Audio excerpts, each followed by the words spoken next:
নমস্কার, আপনারা দেখছেন তুহিনার হেলদি রান্না। আজ আমি তৈরি করেছি ফুলকপির একটা রেসিপি। ফুলকপি আর আলু দিয়ে একটা তরকারি, যেটা ভাতের সঙ্গেও যেমন খাওয়া যাবে তেমনি রুটি পরোটার সঙ্গেও দুর্দান্ত খাওয়া যাবে।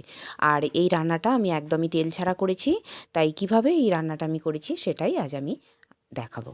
আলু আর ফুলকপি ভালো করে কেটে ধুয়ে প্রথমে আমি কড়ায় আলুটাকে সিদ্ধ বসিয়ে দিলাম, তাতে একটু নুন দিয়ে দিয়েছি। আর ততক্ষণ ওইদিকে ওইটা সিদ্ধ হোক, আর এইদিকে আমি একটা মশলা রেডি করে নেব। একটা বাটিতে দিয়ে দিলাম পরিমাণ মতো আদা বাটা, তারপরে হলুদ গুঁড়ো, লঙ্কা গুঁড়ো, আর জিরে গুঁড়ো আর ধনে গুঁড়ো, আর দিয়ে দিলাম কাশ্মীরি গুঁড়ো লঙ্কা। এবারে একটু জল দিয়ে এটাকে একটু ভেজাতে দেব। গুঁড়ো মশলা একটু ভিজিয়ে রেখে দিলে এর টেস্ট বেশ অনেক গুণ বেড়ে যায়, তাই আমি এটাকে ভিজিয়ে রাখলাম।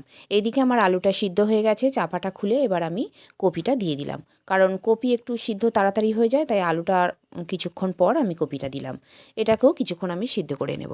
আর আমি আরও একটুখানি নুন এখানে দিয়ে দিলাম, আর একটা চাপা দিয়ে দিলাম, আর মিনিট 5 পর চাপাটা খুলে নিলাম। আর এইগুলো আমি একটা ঝাঁঝরিতে ছেঁকে নেব। এই আলু আর কপি আমি একদম ফুল সিদ্ধ করিনি, মোটামুটি 80% সিদ্ধ করেছি, কারণ এটা খুব সিদ্ধ করলে ভালো লাগবে না। আর এদিকে আমি কড়াটা পরিষ্কার করে দিয়ে দিয়েছি ফোড়নে দিয়েছি গোটা গরম মশলা আর শুকনো লঙ্কা আর একটা তেজপাতা। ফোড়নটাকে আমি কিছুক্ষণ একটু লালচে করে ভেজে নেব। মোটামুটি একটু লালচে কালার এসে গেলে আমি এতে দিয়ে দেব সেই বাটিতে ভিজিয়ে রাখা মশলাটা। আমি মশলাটা অনেক আগেই ভিজিয়ে রেখে দিয়েছিলাম। এবার এই মশলাটা এই কড়াতে আমি দিয়ে দিলাম। আজকের এই রান্নাটা আমি সম্পূর্ণ নিরামিষ করেছি, তাই এখানে রসুন আর পেঁয়াজের ব্যবহার করিনি। এখন এই মশলাটাকে বেশ কিছুক্ষণ সময় ধরে আমি রান্না করে নেব, এতে করে এর কাঁচা গন্ধ চলে যাবে। আর এই সময় গ্যাসের ফ্লেমটা কমানো থাকবে, আর এতে করে মশলা পুড়ে যাবে না। কিছুটা জল আমি বাটি ধোয়া দিয়ে দিলাম, আর আবারও কিছুক্ষণ ধরে আমি এই মশলাটাকে রান্না করে নেব।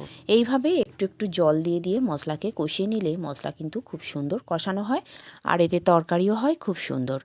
এখন আমি এতে দিয়ে দিলাম একটা ছোট গোটা টমেটো, 2-8 করে দিয়ে দিয়েছি। আর আবারও কিছুক্ষণ রান্না করে নেব, যতক্ষণ না টমেটোটা গলে যায়।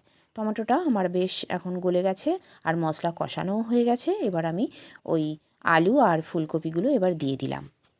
এখন ওই মশলার সঙ্গে আলু ফুলকপিকে আমি কিছুক্ষণ সময় ধরে কষিয়ে নেব। কিছুক্ষণ কষিয়ে নেবার পর আমি এতে দিয়ে দেব স্বাদ মতো নুন আর একটুখানি চিনি।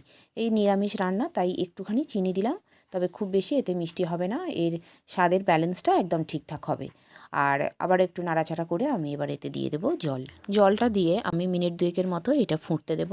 আর কিছুক্ষণ ফুটে যাওয়ার পর আমি একটু টেস্ট করে দেখে নেব। আর আমি একটু এর নুনটা কম হয়েছিল, তাই আমি একটুখানি নুন দিয়ে দিলাম। আর জলটাও আমার অনেকটা মরে গিয়েছিল, তাই একটুখানি জল দিয়ে দিলাম। আর এখন দিয়ে দিলাম গরম মশলা, আর দিয়ে দিলাম ধনেপাতা কুচি। এবার সব কিছু দিয়ে আমি কিছুক্ষণ নাড়াচাড়া করে মিনিট খানেকের মতো ফুটিয়ে নেব। এখন রান্না আমার প্রায় কমপ্লিট। এবার আমি একটা জায়গাতে এই তরকারিটা তুলে নেব। আর বন্ধুরা, আমার রান্না যদি ভালো লেগে থাকে, আর যদি নতুন নতুন তেল ছাড়া রান্নার রেসিপি পেতে চান, তাহলে আমার চ্যানেলটিকে সাবস্ক্রাইব করুন আর পাশে থাকা ঘন্টাটি বাজিয়ে দিন।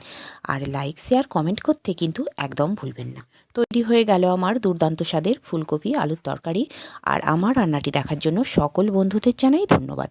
ভালো থাকবেন।